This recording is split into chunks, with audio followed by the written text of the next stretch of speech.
عالمی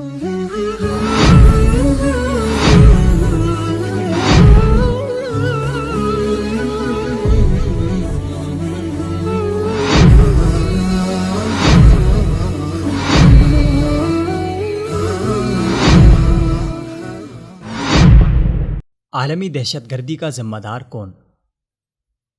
یورپ میں دہشت گردانہ حملوں کی تازہ لہر نے دوبارہ سے اس لاحاصل بحث کا آغاز کر دیا ہے کہ کیا اسلام پر تشدد انتہا پسندی کا ذمہ دار ہے؟ مگر مغرب اس سوال کا جواب تعصب اور مسلمانوں سے نفرت کی عینک لگا کر تلاش کرتا ہے، جس کی بنیاد پر جو ناکافی شہادتیں دستیاب ہوتی ہیں ان کو لے کر ٹرمپ جیسے لوگ مسئلے کا حل کسی ٹھوس پالیسی کی تشکیل کے بجائے مسلمانوں کی امریکہ داخلے پر پابندی اور ملک بدری میں پاتے ہیں۔ بظاہر مغرب پر حملوں کا تعلق اسلام پسندوں سے لگتا ہے، کیونکہ مانچسٹر، نیس، آرلینڈو اور پیرس حملوں کے ملزمان کسی حد تک داعش سے متاثر تھے اور ان میں سے کچھ نے شام کا سفر بھی کیا تھا، مگر ان حملوں کی ذمہ داران اور ان جیسے بہت سے دوسرے ملزمان باقاعدہ طور پر اسلامی عسکریت پسندوں کی صف میں شمار نہیں کیے جا سکتے۔ مانچسٹر حملے کا ذمہ دار سلمان عابدی ایک پارٹی بوائے تھا جو کہ شراب اور منشیات کا شوقین تھا۔ نیس حملہ آور محمد بوہلیل چھوٹے موٹے جرائم کی تاریخ رکھتا تھا اور وہ نماز روزے کا عادی تک نہ تھا۔ آرلینڈو کا شوٹر عمر متین اور پیرس حملہ آور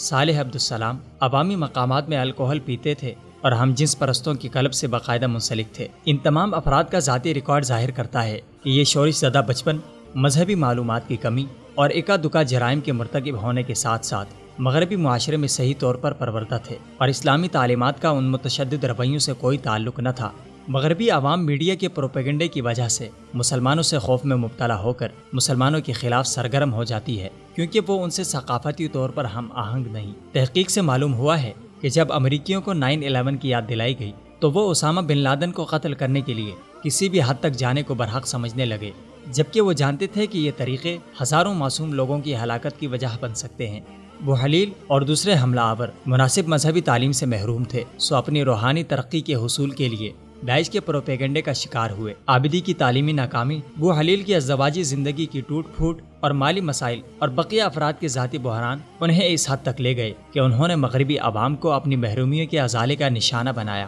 انتہا پسندی کے متعلق تحقیقات سے پتہ لگتا ہے کہ اس طرف لے جانے والا کوئی ایک راستہ نہیں۔ مغربی ممالک کے مسلمان ممالک پر اجتماعی حملے اور غیر انسانی رویہ واجبی مذہبی تعلیم رکھنے والے ایک اوسط درجے کے مسلمان کو بھی متشدد بنانے کا ایک عنصر بن سکتا ہے، جس کے بعد اگلا مرحلہ داعش کے متشددانہ نظریات سے متاثر ہونے کا آتا ہے۔ مگر زیادہ اہم وجہ سیاسی یا سماجی شکایات ہیں، جس کے حل کی طرف عدم توجہی مغرب پر کسی بھی حملے کا پیش خیمہ بن سکتی ہے۔ مگر ایسے افراد مغربی معاشرے میں بھی بکثرت موجود ہیں جو مسلمانوں کو ہر برائی کا ذمہ دار سمجھ کر ان پر حملوں کو جائز قرار دیتے ہیں۔ حال ہی میں برطانیہ میں فنسبری پارک مسجد کے نمازیوں کو اپنی وین سے کچلنے والا سفید فام برطانوی پکڑے جانے کے بعد یہ کہتا پایا گیا کہ وہ تمام مسلمانوں کو ہلاک کرنا چاہتا ہے، جبکہ اسی مسجد کے امام نے اسے مشتعل افراد سے بچا کر پولیس کے حوالے کیا، جس سے ظاہر ہوتا ہے کہ داعش جیسے نظریات مسلمانوں کے معاملے میں مغربی عوام کے بھی ہو سکتے ہیں۔ مغرب کو سوچنا چاہیے کہ ان کی ملکی اور غیر ملکی سطح پر غیر مہذب پالیسیاں ایک ایسی مسلمان نسل پروان چڑھا سکتی ہیں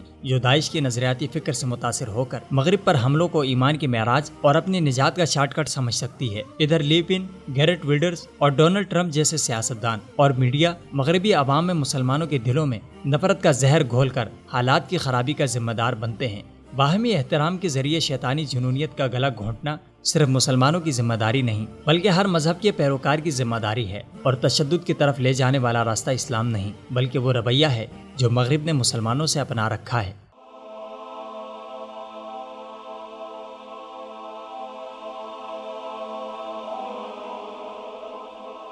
ایمان کی کرن، ہدایت کی شمع، وصال اردو۔